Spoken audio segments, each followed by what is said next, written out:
The gladiator's day would begin before sunrise, often in a small cell within the gladiatorial school called Ludus Magnus. The shackles that bound them during the night would be unlocked. There would be a widespread sense of anticipation and unease on the day of fights, as this day could be their last. Gladiators were typically well fed, as they represented a significant investment for their lanista, or owner and manager.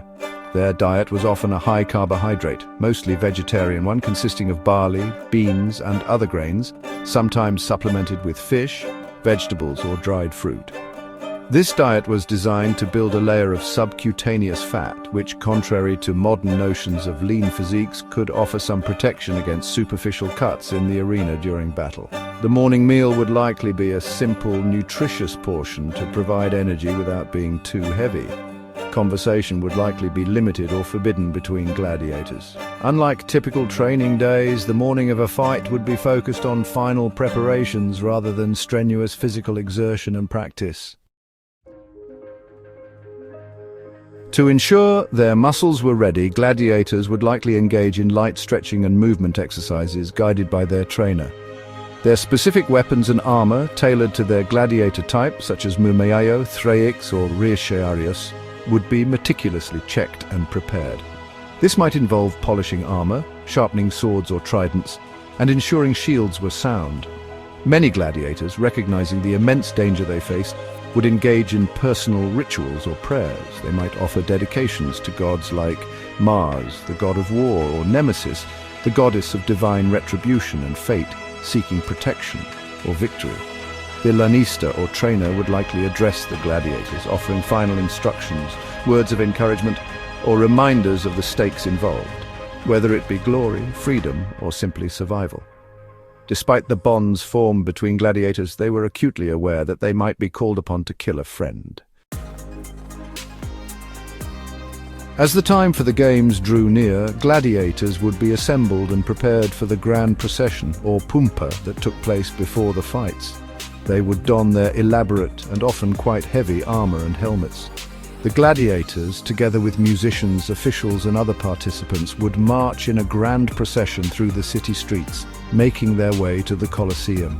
This was, in itself, a spectacle designed to excite the crowds and really showcase the gladiators. Upon entering the Colosseum, they would famously salute the emperor with that chilling phrase, Ave Imperator Morituri te salutant. Hail Emperor, those who are about to die salute you.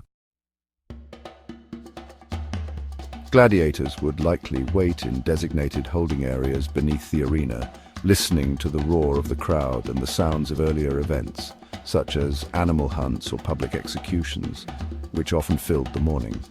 The air would be thick with anticipation, fear, and adrenaline. When their turn finally arrived, the gladiators would step into the arena. The fights were strategically matched to ensure compelling combat between different types of gladiators. The objective wasn't always to kill right away, but to put on a good show that would satisfy both the crowd and the editor of the games. The combat involved intense physical exertion, clever maneuvering, and some truly brutal blows. The crowd's reaction, whether cheers, boos, or the infamous thumbs up or down, played a crucial role in determining the fate of a defeated gladiator. If a gladiator fought well and his opponent was defeated but still alive, the crowd might signal for mercy, and the editor could grant it. The victor would receive the palm of victory and sometimes other rewards such as money or gifts. A defeated gladiator who was granted mercy would live to fight another day. If the crowd was displeased or the fight had been particularly brutal, the defeated gladiator might be condemned to death. This grim act was often carried out by the victor or by an arena official. The body of the fallen gladiator would then be dragged out of the arena, sometimes by an attendant dressed as Charon, the mythical ferryman of the underworld. For truly exceptional gladiators who survived many battles, the ultimate reward was the rudis, a wooden sword that signified their freedom from the ludus. This was a rare and highly coveted prize. Regardless of the outcome, unless death, gladiators would be immediately attended to by medical staff. Gladiatorial schools often employed skilled physicians, as gladiators were considered valuable assets. Galen, the famous Roman physician, even boasted of his success in treating gladiators' wounds. Common injuries included gashes to the limbs, but wounds to the head or heart were often, sadly, fatal. Injured gladiators would be taken to an infirmary within the ludus for treatment and rest. Even those who escaped injury would need time to recover from the physical and mental strain of combat. The surviving gladiators would be escorted back to their ludus, where a post-fight meal would likely be provided to help them recover from the day's exertions. The evening would be a time for reflection on the day's events. For those who survived, there would be a mix of relief, exhaustion, and the ever-present knowledge that more fights lay ahead. For those who had witnessed the death of friends, it served as a stark reminder of their own mortality. They might find themselves reflecting on their performance, the reaction of the crowd, and the lingering hope of one day winning their freedom or simply surviving to fight again. Eventually, the gladiators would return to their cells, bound once more, to sleep and prepare for whatever the next day and their precarious lives might bring.